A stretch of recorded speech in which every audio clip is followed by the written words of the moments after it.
Good evening, everyone. Good evening. Thank you all for coming out tonight.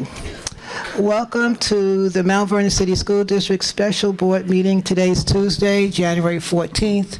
Please stand for the pledge.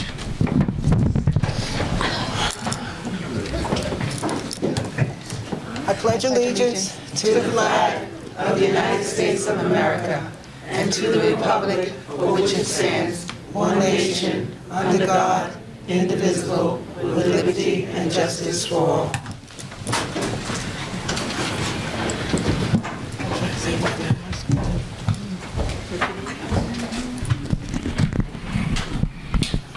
Trustee McDonough? Present. Trustee Maribel? Present. Trustee Mitchell? Present. Trustee Middleton? Present. Trustee Njenga? Here. Trustee White? Present. Trustee Kerwin? Present. VP Kelly? Here. President Saunders? Here. Okay, we have our quorum.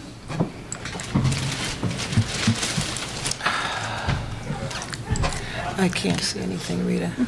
Can I have a motion for 2.1, approval of the Mount Vernon City School District Option 2 School Building Reconfiguration?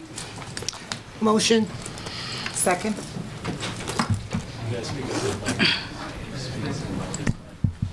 Questions, concerns, discussions? Question. So we know that this is going to be a very difficult decision, and it's not popular, whatever we decide. I think that there are still some unreadiness. I would like to just ask the board to consider maybe delaying the vote tonight for maybe for our next board meeting, possibly.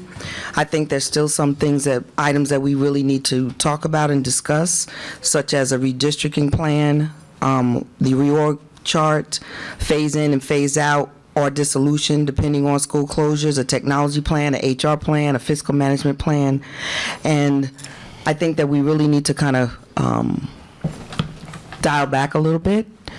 And I would like to hear from, based on the information that we've received over this weekend, some of the analysis that some of the board trustees may have looked at, if we could hear from each trustee what their thoughts are at this point.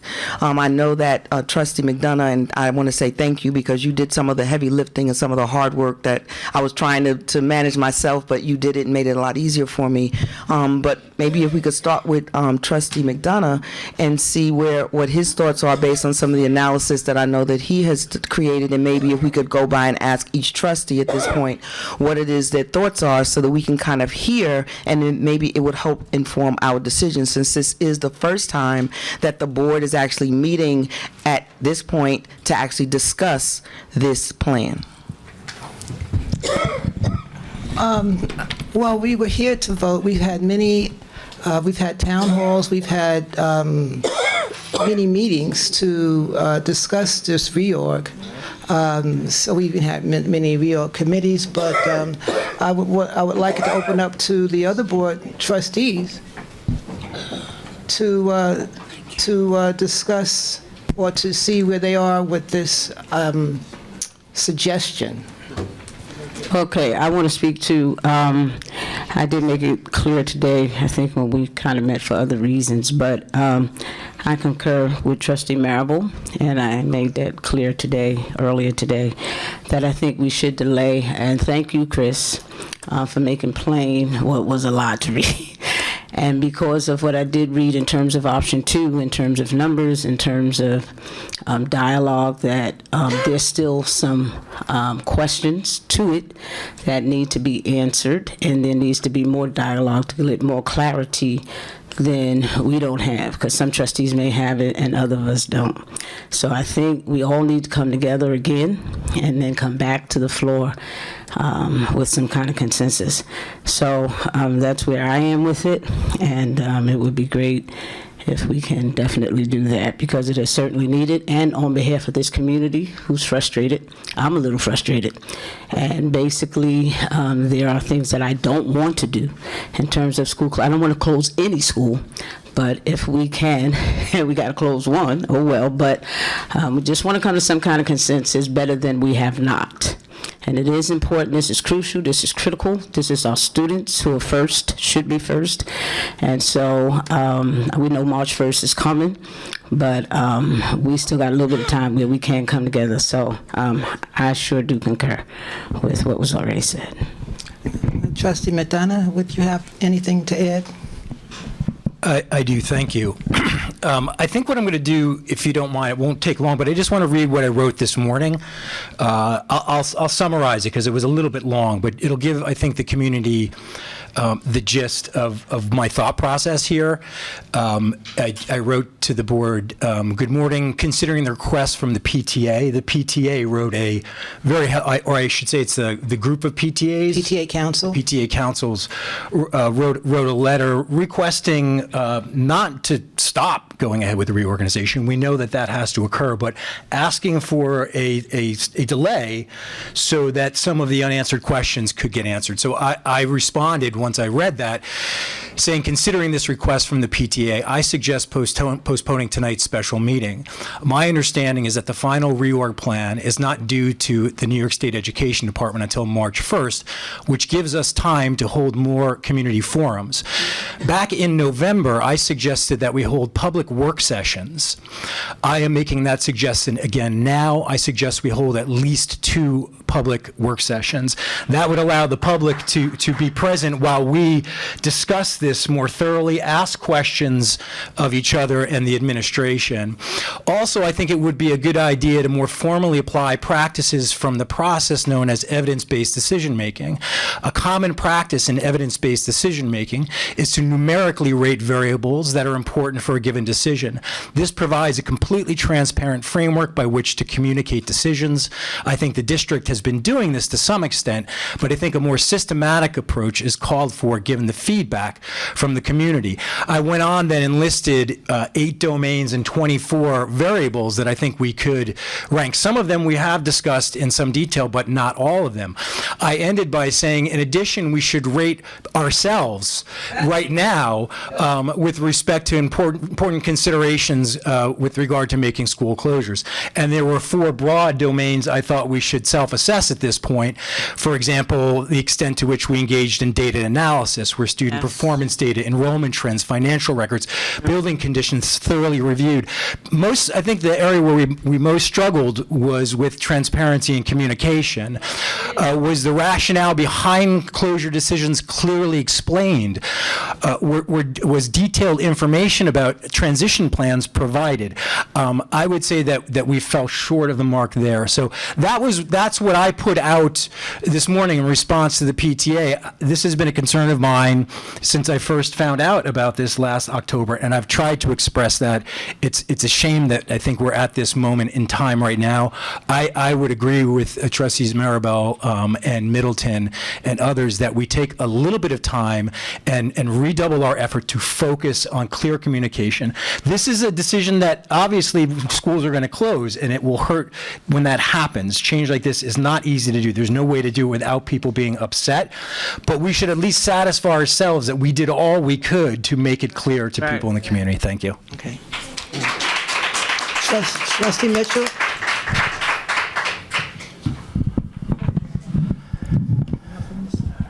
Good evening.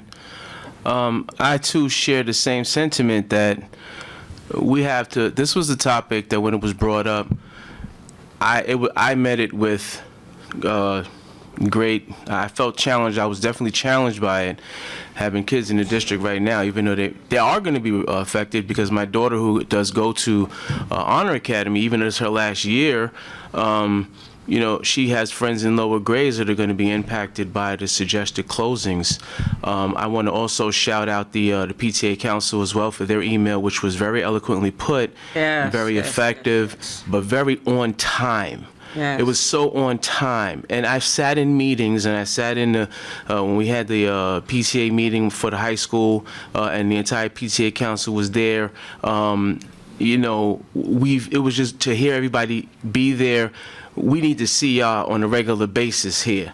You know what I'm saying? It was good to hear you today, but we would love those type of emails where you reach out and tell us what's going on. You are the lifeline, like the parent liaisons. Y'all the lifelines between the parents parents, the public, and the school. But I'm going to read what I have to say really quick. I'm going to try and paraphrase. Per the district site under the Building Reorganization Information tab, within the reorganization process, it is clearly stated, and I quote, "The district formed the reorganization committee and began requesting input from stakeholders, seeing transparency and community engagement as a vital and necessary aspect of a successful transition." Now I'm going to stop there because the reality of what we've seen between the committee that was created of board members selected by one board member that didn't include all board members, that doesn't speak transparency. When we had a board member make notice of it that he was in disagreement, and I agreed with him that was definitely not the way to go.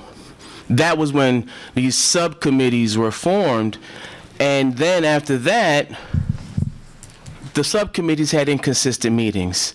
No real information was shared consistently. Everybody left those calls, including myself, still feeling like there was a piece missing. I had only one call as part of the transition with my committee for transportation, but I also understand that our cabinet is extremely stressed, extremely bombarded. I am the email villain here. So when I say that I apologize for how I've plundered your data packages, my fellow board members and Dr. Smith, it's not with malice intent. But when we're making a decision that's going to unpack this district for the foreseeable future, we're not doing this again in 5 years. We ain't doing it again in 6. We're going to see this impact for many years to come. To have a decision like this be made and to expect us to sit here and just say, all right, and we have not seen what we've asked for. We have not seen, and the public has not seen what they've asked for. We have not presented it in a fashion that is acceptable and tangible, digestible to the public, to the stakeholders of any and all ages. It is not fair to ask us to make a decision like this and have any wholehearted intent if we don't have what we have asked for and needed. A knee-jerk decision, this district needs not one more knee-jerk decision to cause us hundreds of thousands of dollars. Let's just put it out. There's no more knee-jerk decisions needed. I will not be a part of that gang. So if I'm speaking for myself, and I know I'm not, but I am speaking for myself right now, there's no way that you can expect us to do this and say it's transparency when we're truly not giving each other transparency. From leadership coming down, it all has to change. It has to be a reroute, and we have to regroup on this entire thing, and we have to make the people who are most important part of it. We had meetings where people weren't able to attend because the time of day was horrible. We had meetings where public and board members were barred out intentionally from instruction. We had town hall meetings where we had a student who spoke up and had a question and was just downright ignored, like it was nothing to ignore this young lady when she got up and asked why she has to pay the consequences for the decisions we're making. She was ignored. That's not transparency, and that's not fair. That's not right.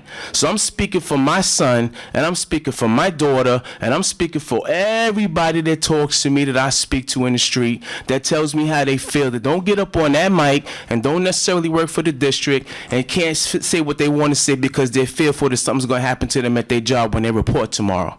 That's all I have. Thank you. Good. Trustee Kelly.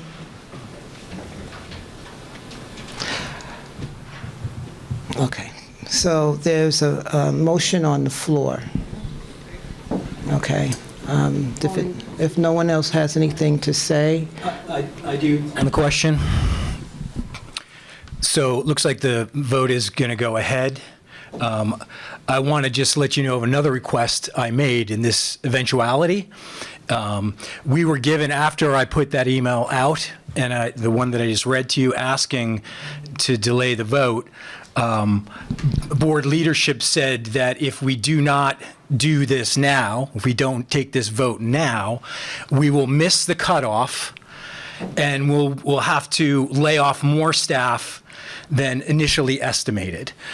So that was basically the ultimatum that we were given. And so in response to that, I asked that if that's the rationale, that we have to go do this tonight or suffer even worse consequences, then please make that statement up front so the public knows that. So that in mind, we will take the vote. But you should understand that if I, for example, vote yes right now, it's because I've been given the information that says if you don't, then you're going to do more damage to the district than not, which I believe is maybe specious, but that's the information I have. So I have a responsibility to do the right thing by the district, and so you should know that that's the position we're in. Based on your comment, I have a follow-up comment response. What would be, I didn't even see that email, Trustee McDonough, so thank you for that. I would like to know why we cannot delay this vote, well, not delay the vote, because we can vote tonight, and if the vote is no, we could, what are the implications of us doing it, bringing it back on Tuesday at our next board meeting? So if I was the one that responded to Trustee McDonough regarding if, there will be some, in my opinion, with the closing schools, I'm assuming that there may be some job implications. I don't know the numbers, but, we are, as we know, we are in financial distress. So it doesn't make sense if we keep all these buildings open. We have buildings that are not at a third of capacity. So what do we do?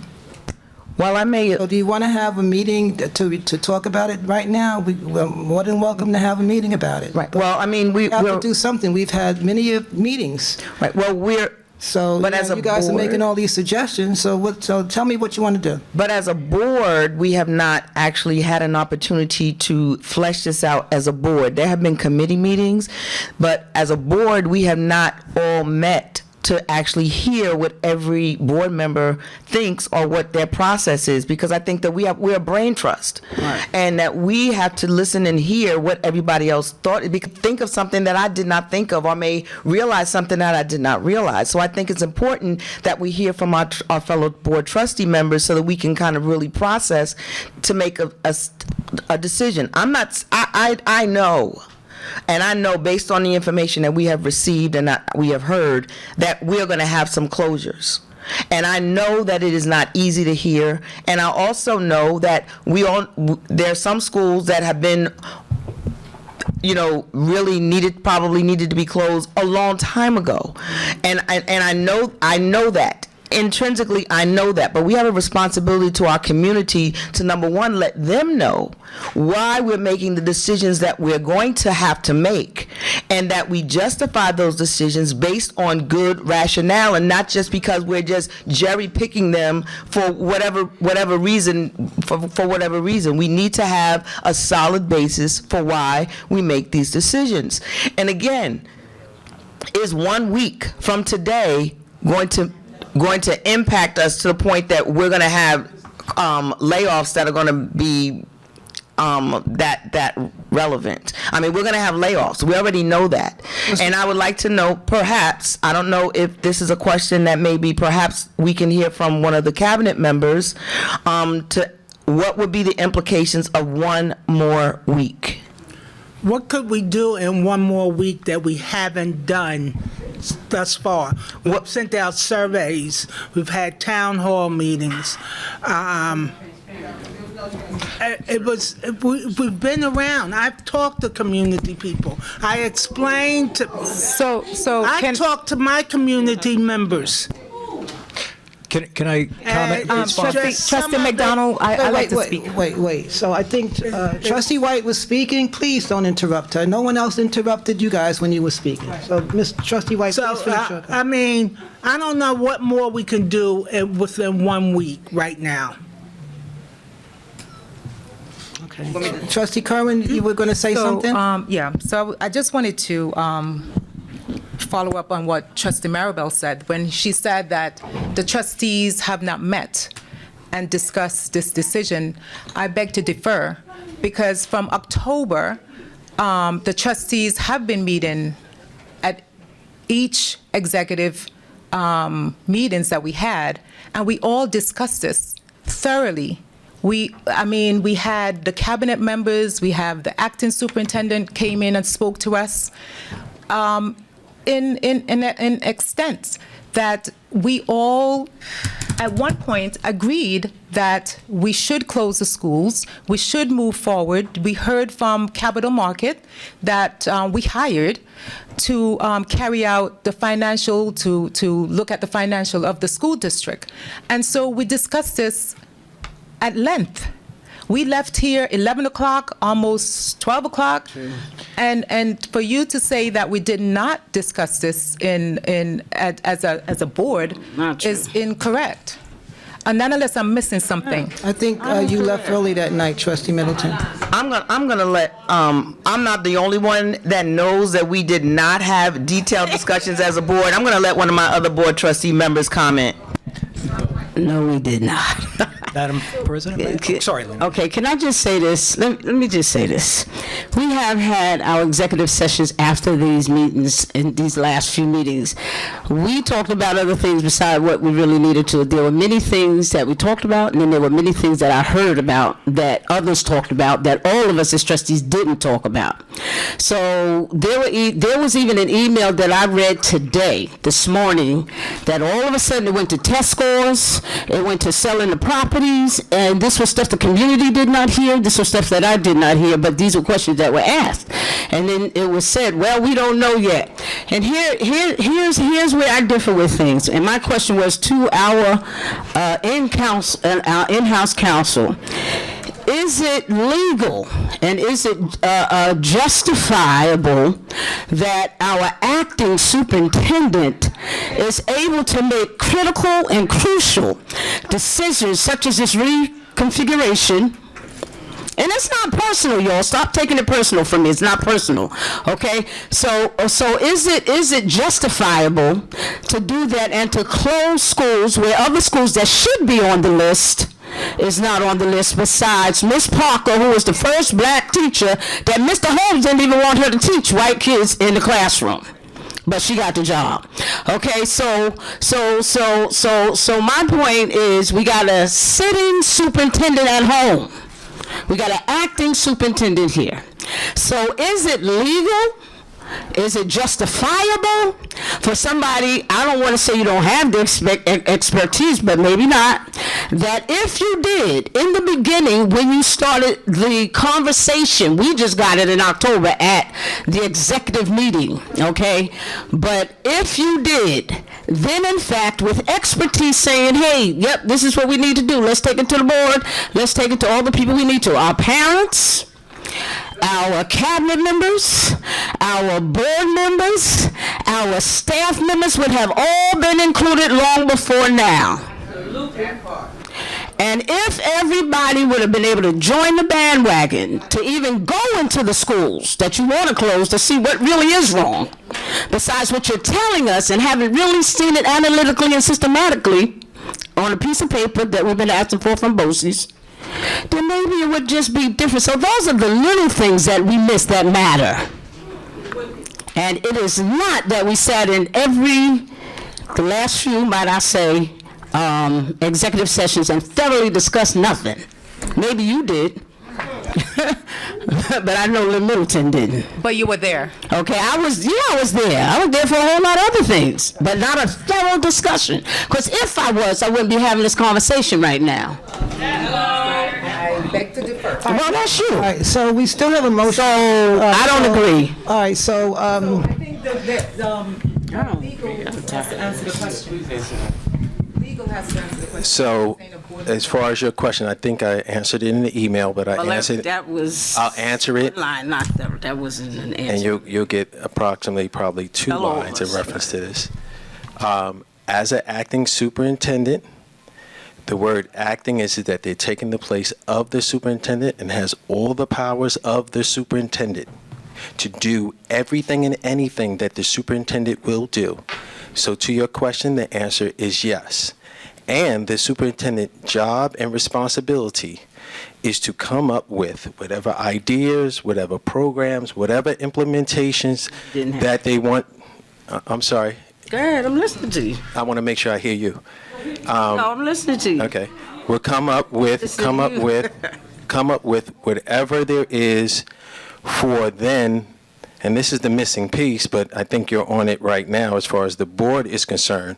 Then the board takes the ideas from there and then start to either vote, vet, ask for more information before it moves on. So the superintendent presents, the board then, as a group, decides.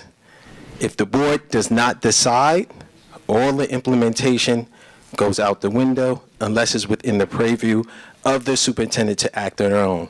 So now we're at the point where whether there's gaps, whether it's been vetted to the fullest, whether there's other questions the superintendent has presented, and now it's up to the board to move forward. Because ultimately, it is the board that makes the decision. So that's why we have votes. It's very difficult to do that when there are gaps.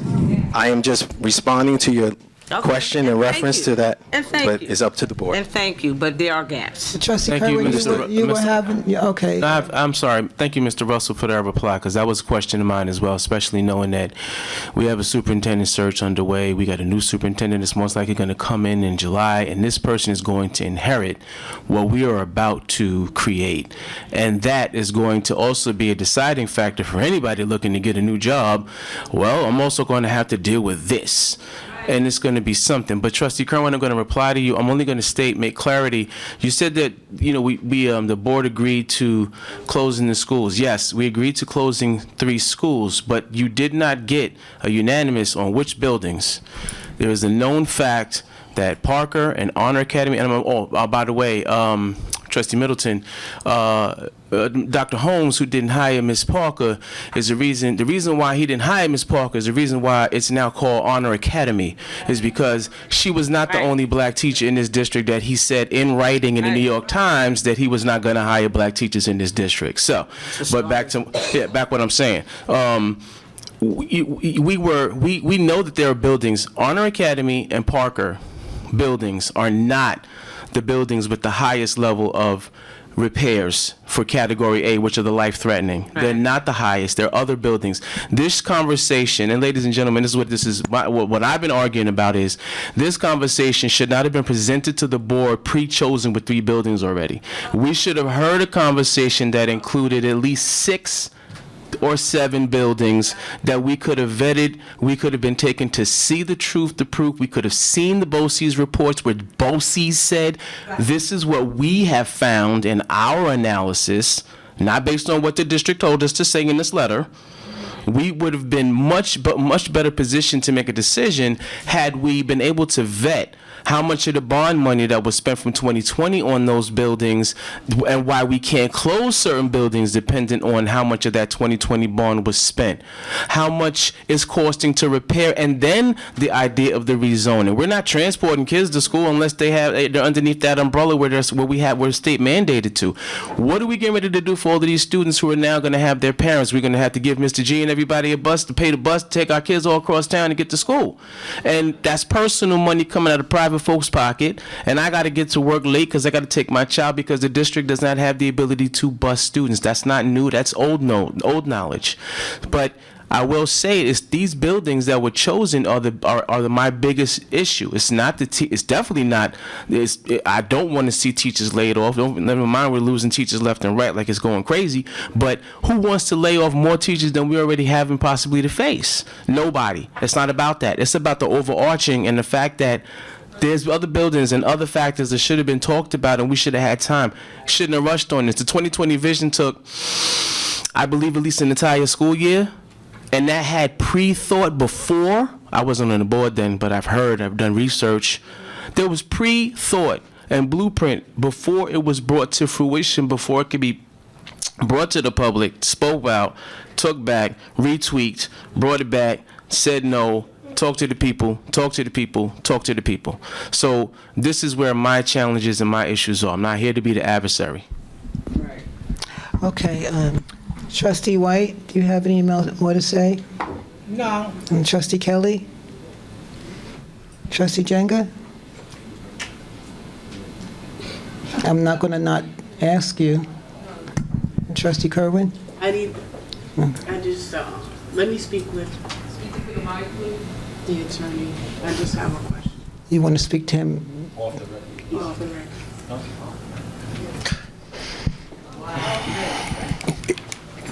I still have something to say on the question. Sure. Do you need the attorney here? No, well, hopefully he'll be back momentarily, possibly. I think the clerk will suffice. I just wanted to, just a couple of things. Number one, I don't think the intention is to stop the reorganization from happening. This is going to happen. We can't carry 16 schools. This is a certainty that it will happen. I think for me and for other trustees right now, if we can delay this a little bit longer, in light of the information we just received, remember on Saturday we got a new file, which I then took and this is why other trustees were thanking me, because I took it and I compiled that with other information we had, and that yielded some additional questions about enrollment and outstanding bonds for the buildings. Those questions went unanswered. No one answered those questions. So those I think are fair questions to ask. And if waiting a week, if that helps the community come to terms with these decisions, then I think that's a respectful thing to do. If it's not going to hurt us at all, why not do that? Why not allow another week for people to get comfortable with what will happen? I really don't see any problem with that, unless, as the board president said, if we don't do it tonight, there is a significant risk of doing more damage to the district. If that's true, then there really is no choice in the matter. So, I'd like the superintendent to please Trustee Kelly, answer any questions now, since this special meeting was called for the reconfiguration a week ago. Can we please get the answers for the trustees? They have questions. Can we get the answers now? They had questions. If there was a document that was presented, is anybody aware of what trustee? I think they wanted the BOCES report. Am I right, Chris? Yeah, well, that's not all. You guys all got that. I sent an Excel spreadsheet to all of the trustees. You received that on Saturday. What additional information do we need? I saw your spreadsheet. Sure, and the long email that accompanied it.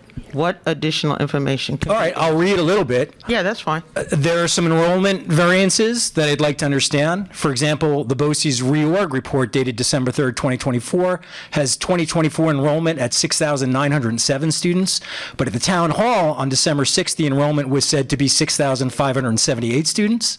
And the BOCES reorg report has 2025 enrollment increasing from 6,907 students to 6,962 students. This contrasts with the BOCES 2023-2024 demographic report, which had a much lower 2025 enrollment. I said, why is this? Why are these variances? I don't assume anything nefarious. I'm just trying to understand what the differences are. Can anybody answer That's what that is. question then? In addition, Mark, wait. Can we have an answer to that first? You can continue, Chris. I just want to get the answers, if anybody's able to answer. Yes, Mr. Raimondi. Mr. Raimondi, can you answer that question? You have any documents in front of you? What happened to the bond? How was that? So the demographic study is K to 12. Also, that our enrollment does fluctuate quite a bit throughout the years, and so you're taking a snapshot in time. So it's like trying to pick a stock price. It's this price now, but it does change. But the demographic study was K to 12. There's pre-K in one, there's pre-K not in another one, but roundabout, those are where the numbers are. Is it out of district in some? Is it charter schools in some? I mean, is it including all students? Those are in-district educated students. I'm talking mostly about the December 3rd BOCES report, which we received in early January. That is December 3rd contrasts with what was said at the December 6th meeting, which used November numbers. So why were the variances between those? It was 6,900 versus 65, a difference of 329 students. No, I mean, I know what you're talking about. So if it's that number of students, you're going to be, one study is showing K to 12, and the other one is showing pre-K, which includes CBOs too. So that's why. I could break it down for you, though. So your study... Because I have the current, we can pull the current enrollment right now, too. Yeah. Can you put it on the screen? It wasn't my study. We pulled the enrollment for the district. And in the demographic study, it's K to 12. On the front cover of the demographic study, it says K to 12. I'm not looking at the demographic study. It's the December 3rd study from BOCES. If they're showing 6,900, it's because they're including pre-K. Okay, and you're not? Because I'm looking at the information. You guys didn't include pre-K when you presented to the public? On the I would have to check, but on the presentation, no. You typically include K to 12 because those are the mandatory grades. Okay, all right. And pre-K, I just want to clarify, pre-K is grant funded. So when you have changes in the grant, that number may or may not stay consistent. And we already know that we're supporting $3 million out of the general fund for pre-K. Mm-hmm. So that number, the board is going to have to decide. But if we continue on this deficit, they're going to have to look at if they're going to continue to fund pre-K from the general fund. Yeah, the other question had to do with what we received in January was the outstanding bond debt for the different buildings, which we asked for, so we could bake that into our analysis and looking at the total cost, right? Because the assumption that we were given, or the understanding that we were giving, is if a building has a lot of outstanding bond debt, it wouldn't make sense to close that building because it would affect the ability to get reimbursed for that from the state. Correct? That is correct. I just want to clarify the definition of the amount. We were looking at amounts that had significant debt, like $10 million, $15, $20 million. If we're talking between $1 million to $2 million, that would not be considered significant for this type of a thing. So we were really looking, because we have some buildings that had significant renovations. It didn't only include the 2020 bond, it also included the energy performance contract that was done. So there's other debt that the school has had that is still on the books. It's not just the 2020 vision. Got it. Right. So it just in looking at that, the question then raised, there were one of the buildings that is targeted for closure seemed on a financial basis seemed to make less sense than closing another comparable building that was never discussed as a possibility. So I think that's what the question was, why that particular building? I think there was a feeling among trustees that there was sort of a rush to do these three buildings, and I know it's been said that certain buildings have been on the block for potential closure for a long time. Maybe that's true. I haven't seen anything in writing. I've heard people say that. So those were some of the questions that I put out there on Saturday, which were not responded to. I think what happens in a case like that is I usually assume the explanations are simple, right? It's a difference in time, or that I made a mistake, right? That's another possibility. But when people don't answer the questions, when there's silence, when already there have been questions about transparency and communication, well, that gets my antenna up, and it makes me worried. Just in response to what Trustee Kerwin said about meetings in executive session about reorganization, I would be very careful about saying that, because there were no organized meetings, and if there were, we would have been in violation of open meeting laws.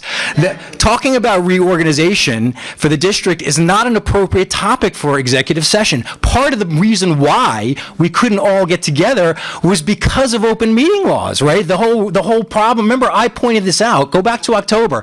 I was asked to be part of this reorg. I assumed that all trustees were part of it. And they weren't. Then I found out when I mentioned it to a trustee, and they were like, I don't know what you're talking about. That stunned me, and it bothered me, and I thought it was wrong. So I came up with a potential solution.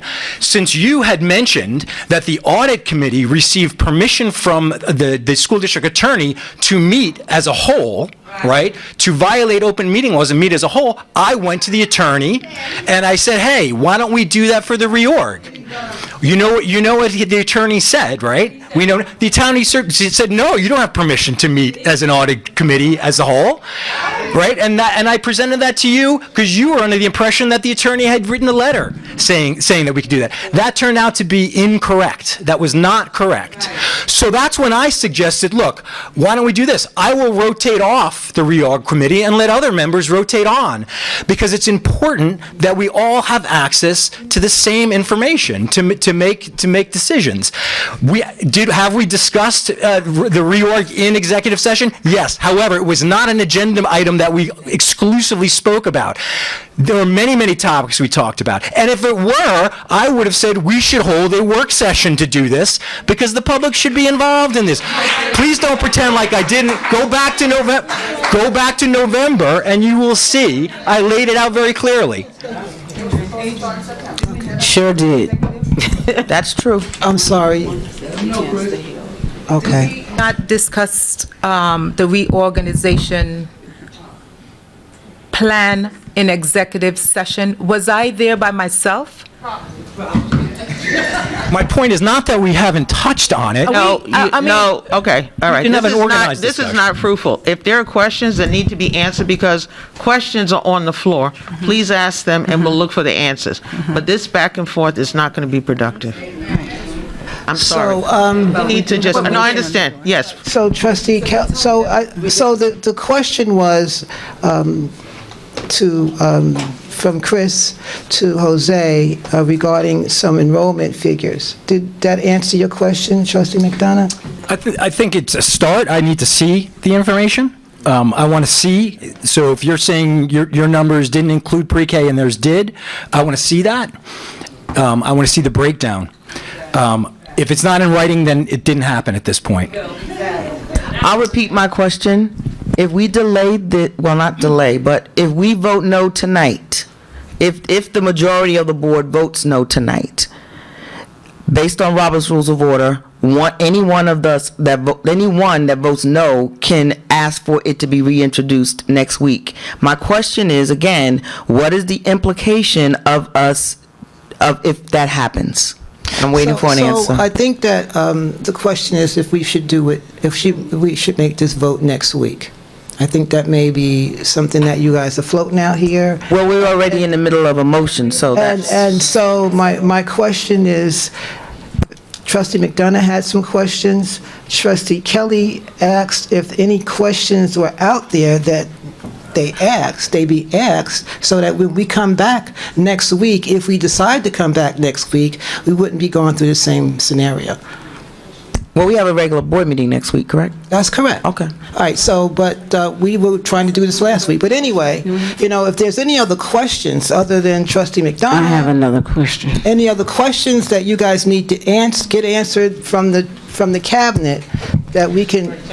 I need my question answered, I think, from the acting soup. I mean, we had a question about layoffs being further impacted by us not making this decision tonight. Is that true? Are we going to look at seeing increased layoffs if we don't make this decision tonight? Not tonight. I'm just going by what was said to us. By March. Wait a minute, I think there's I want to a hear from the process. acting soup. Right, I think there's the procedural, right? What is entailed in making this decision?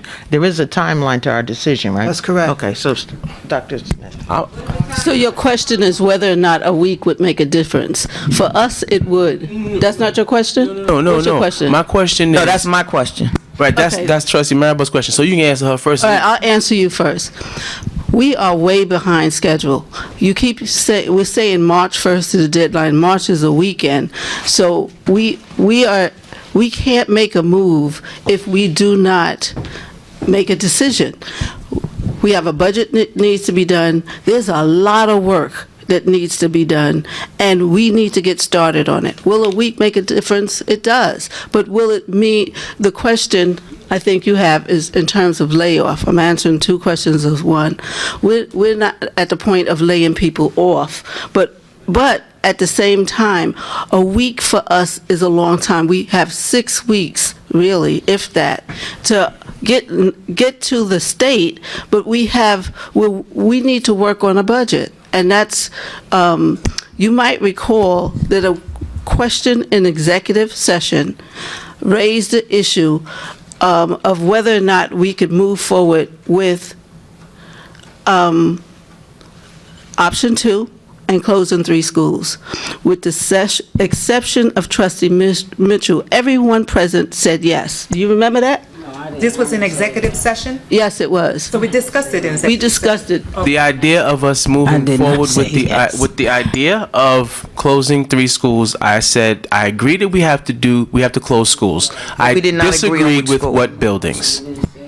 We did not agree on which schools. We did agree that we need to close schools, but we did not agree on which schools. Okay. And the information that we received, we did not receive the information. First of all, let me clarify a couple of things.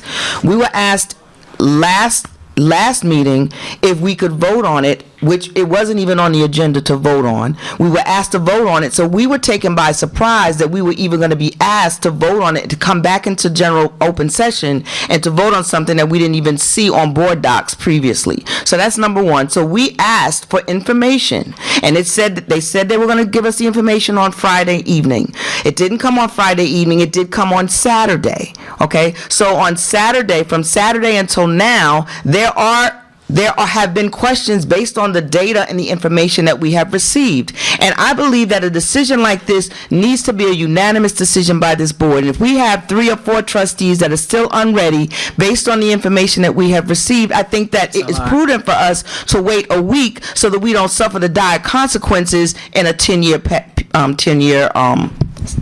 pathway. I just want to piggyback a little bit too off of Trustee Mitchell to Campbell. Wait, hold on, just one hot second. The layoff question, yes or no? If we don't make the decision tonight, will it cause additional layoffs if we don't make the decision tonight? Because it was communicated to us by board leadership. That was said, we need to make a decision by March 1st. No, that's not what you said. That's So what I meant. it's okay. That's not what you said. I'm going to say, What about what you said? If you don't got a receipt, I can't give you any money. let me say that if we don't make a decision by March 1st, I really would rather hear from the soup right now. you're repeating what I said. I just want no. I want to hear from You're the acting saying soup. I'm you're quoting explaining why. something. You're quoting something that I said. I'm explaining and let me just to you. clarify. Well, I let need me the just acting clarify what I said. Go ahead. Okay? There's the voice. Go ahead. Go ahead. Do I it. love you. I love you too. really love you. I know. I love you. All I right, love you too. so. I still all need my all answer, though. Can we let the superintendent answer the question, please? Well, with your answer while you're coming, I know, I'm just piggybacking off of him. Wait, let her answer. You can ask the question. Okay, it's gonna I'm be just pretty saying. much the same. Go ahead. It's okay, but let her at least answer one Go at a ahead. time. Okay, Go thank ahead. you. Trustee Mitchell. Trustee Mitchell, the week will not make a difference in terms of laying off people. Thank you.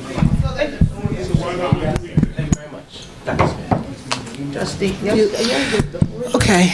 Okay, so in that regard, what I wanted to know from our HR person, I know he's like, oh God, there she go. Yeah, I see you. But anyway, let me ask my question. If in fact we did vote tonight, what is the approximation of layoffs, re-teacher staff there would be? Are you requesting numbers? Yeah, I'm asking for an approximation at least. You should know by now, right?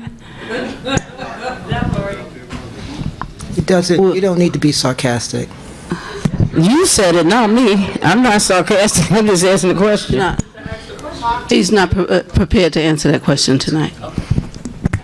I'm just going to shift gears for one hot second. I'm going to call out one thing because it was mentioned earlier about open meetings and meetings in general.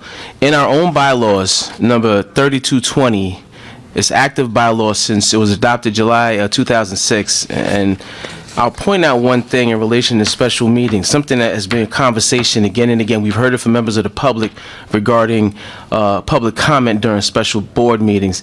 Number 9 of bylaw 3220, and I'm going to be quick. In the case of a special board meeting with business conducted in public session, as opposed to a special board meeting consisting only of an executive session, public comment shall be permitted.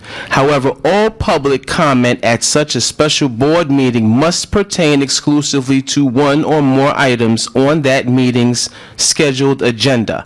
A speaker wishing to make comments of any other nature may do so at the next regularly scheduled board meeting. Therefore, at this and every special board meeting, public comment should be allowed as long as it relates to the agenda item. And we have been telling people for years that they're not allowed to have public comment at special board meetings.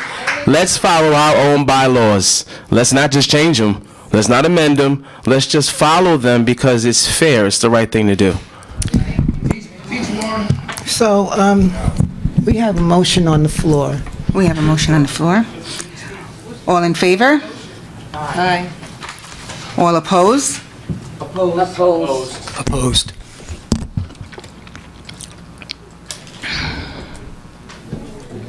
Abstain? Motion carries.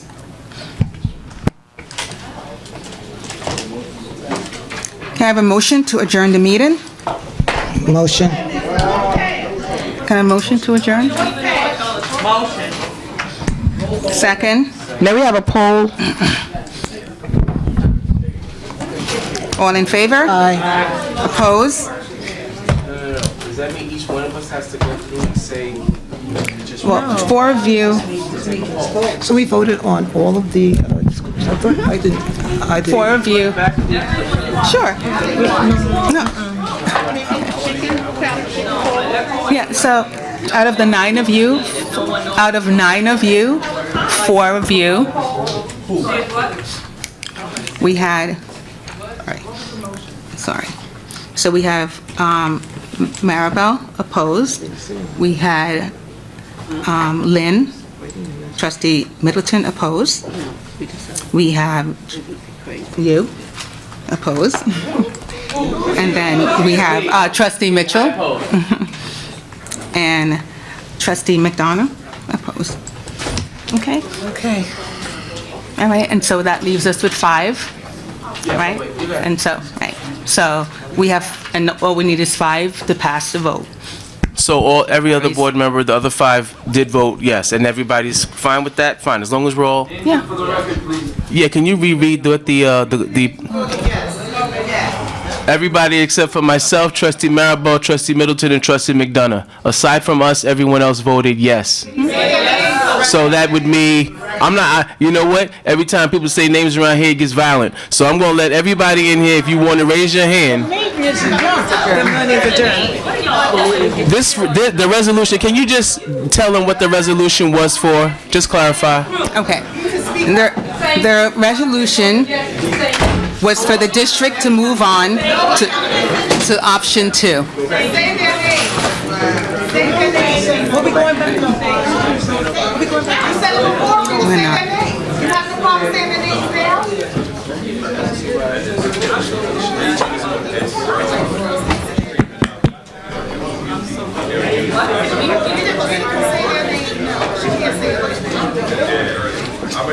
Please.